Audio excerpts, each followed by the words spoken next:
A father lies dead in his home. His teenage daughter is nowhere to be found.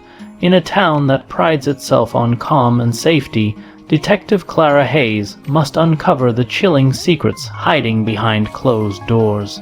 One family's nightmare will reveal a truth no one expected, and it will change Willow Creek forever. Maple Street had never been a place of excitement. Nestled between rolling hills and dense forests, the town of Willow Creek prided itself on its quiet charm.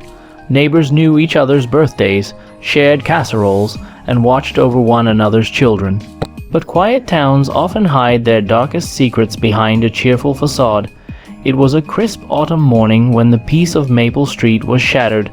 Officer Clara Hayes, the town's only female detective, arrived at the small, weathered house of Edward Sinclair, a retired schoolteacher, after a frantic call from a neighbor. I think something's wrong. The neighbor, Mrs. Thompson, had stammered over the phone. I heard a scream last night, but when I looked out, the lights were off, and this morning.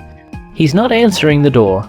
Clara parked her cruiser and stepped onto the leaf-strewn driveway. The house loomed silently, its white paint chipped, the windows reflecting the pale morning sun. She noticed the front door slightly ajar. Her instincts pricked.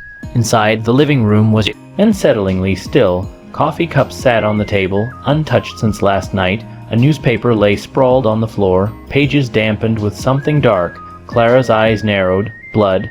Edward Sinclair was on the living room floor, eyes half closed, body still.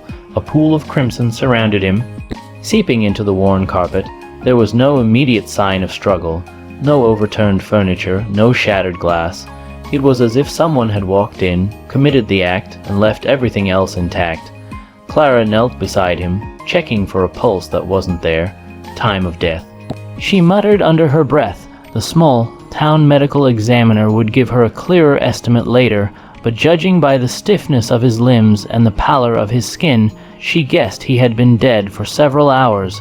Her gaze drifted around the room and landed on a photograph on the mantelpiece. Edward Sinclair, smiling, arm around a young girl, beautiful, bright-eyed, his daughter, Lydia Sinclair. The thought made Clara pause. Where's she? She asked herself aloud. She scanned the house carefully, calling softly for Lydia. No answer. Her radio crackled, breaking the tension. Clara, we've got the neighbor outside. She wants to talk. Clara straightened, wiping her hands on her coat. She stepped out into the crisp air, greeted by the nervous Mrs. Thompson. I didn't want to call the police unless it was serious, the woman said, wringing her hands. But, oh, I don't know. There was shouting last night and this morning. Her voice faltered. Clara nodded gently. I understand. Let's start from the beginning. Did you see anyone around the house last night? Mrs. Thompson shook her head. No, I heard arguing, a man's voice and a young girl, but it stopped so suddenly then. Nothing. Clara's heart sank. Arguments between fathers and daughters weren't unusual, but something in Mrs. Thompson's tone hinted at fear. She scribbled notes. Questions were forming. Why did Edward Sinclair die? Where was Lydia now? And what had caused the argument that ended so abruptly? Clara stepped back into the house. She felt an icy certainty settle over her. This wasn't going to be a simple case. The calm, quiet streets of Maple Street had been broken, and the truth would be far darker than anyone expected. Detective Clara Hayes sat at her desk in the Willow Creek Police Department, the soft hum of the fluorescent lights doing little to soothe the tension in her chest. The Sinclair case had taken root in her mind, twisting around each detail she knew or didn't know. Edward Sinclair was dead. No forced entry, no signs of a struggle, and his daughter, Lydia, was nowhere to be found. Clara rubbed her temples. Small towns were like tightropes, every secret tangled with another, and everyone knew everyone else's business. But this felt different. She reviewed her notes again. The neighbor had heard arguing. Edward's body showed signs of a single, precise attack, likely from someone he knew, and the photograph on the mantelpiece haunted her thoughts, Lydia's bright eyes staring back at her. She couldn't shake the feeling that the answer was close, just out of reach. Clara's first call was to the local hospital. Have you admitted anyone named Lydia? Sinclair in the past 24 hours? She asked firmly. No. The nurse replied after a pause, nothing like that. She hung up and leaned back in her chair. Where could a 17-year-old girl disappear so completely in a town like Willow Creek? She made a note to check with friends, classmates, and even social media accounts. By midday, Clara was back at the Sinclair house. Crime scene tape had been set up, and uniformed officers were keeping the perimeter clear. She walked slowly through the living room, eyes tracing the pattern of the bloodstain. It was deliberate, careful, almost clinical. Whoever did this hadn't. Panicked, her gaze shifted to Edward's study. Papers were neatly stacked, a desk drawer slightly open. Inside were bills, letters, and a journal. Clara picked up the journal, flipping through pages filled with Edward's meticulous handwriting. Most entries were mundane: grocery lists, garden notes. Reminders for Lydia's piano lessons, but one page stood out. She's changing. I don't know how to reach her anymore. Every conversation ends in silence or anger. I'm scared of what she might do if I push too hard. Clara's stomach tightened. This wasn't a man worried about teenagers sneaking out. It was fear, and fear in the wrong circumstances could escalate into tragedy. Detective Hayes. A young officer called from the doorway. We just got a call. Someone saw Lydia leaving town this morning. She might be heading toward the old mill road. Clara grabbed her coat. Good. Let's move, but gently. I want her alive, if possible. She's likely scared, maybe panicked. Approach carefully. As she drove the winding roads toward Mill Road, Clara's mind raced. What kind of daughter kills her father? Was it premeditated, or a tragic accident? The journal hinted at tension, yes, but did it hint at murder? The old mill road was deserted, overgrown with weeds and lined with abandoned factories. The air smelled faintly of rust and decay.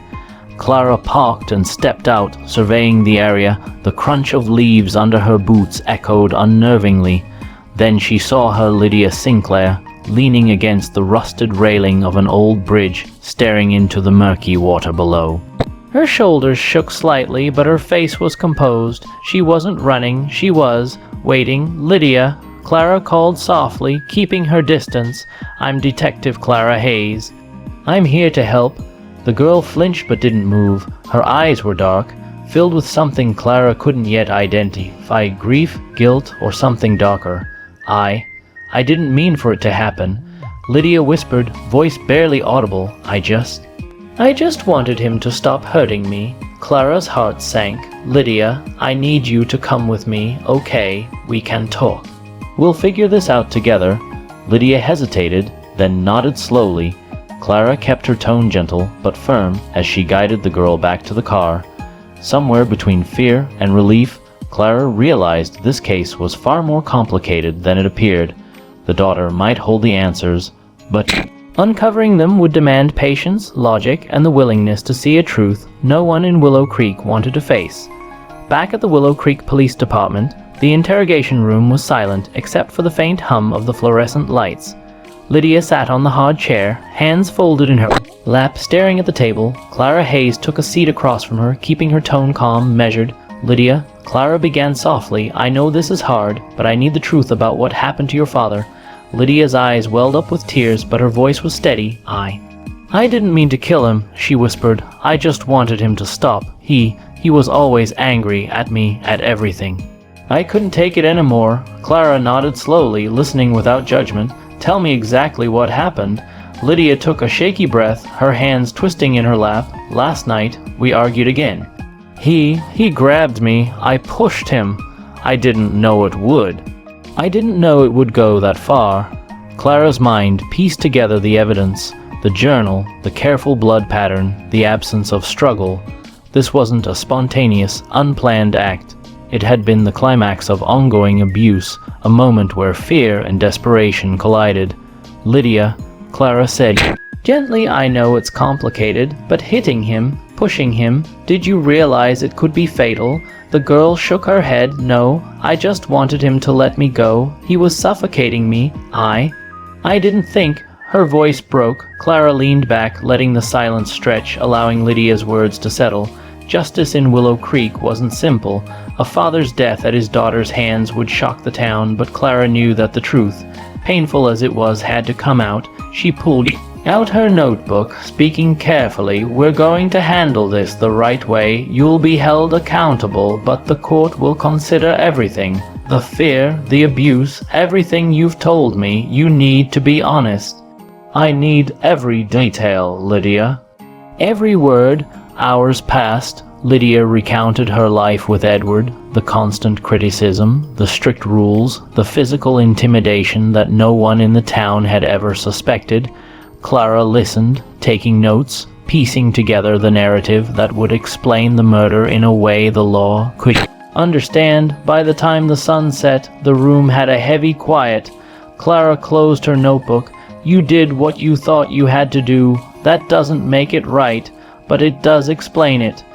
She reached across the table, placing a comforting hand on Lydia's shoulder. "We'll get through this. The truth is the first step."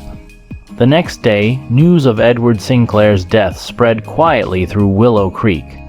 The townspeople were shocked to learn Lydia had been involved, but Clara's careful handling of the case, paired with the evidence of years of abuse, framed the story not as a senseless crime, but as a tragic collapse of a family under pressure no one had seen coming. In court, Clara testified calmly, outlining the evidence, the abuse, and Lydia's state of mind. The judge took it all into consideration, sentencing Lydia to a rehabilitation program rather than prison, understanding that her actions, while criminal, were born from fear and desperation. Back at her office, Clara sat alone for a moment, reflecting. Cases like this didn't make the headlines. There were no parades, no celebrations, just quiet acknowledgement that justice in all its forms was rarely simple. She glanced at the photograph on her desk, smiling Edward Sinclair, arm around his bright-eyed daughter, and then she thought of Lydia, young and trembling but alive, facing the consequences of a life shaped by fear. Sometimes justice meant punishment, sometimes it meant understanding, and sometimes, in the dark silence of a small town like Willow Creek, it meant both. As Clara turned off the office light, the streets outside were calm once again. Maple Street was silent, hiding its secrets, but at least for now, the story had an ending, and the truth had found its place in the daylight. Please like and subscribe. Thanks for watching.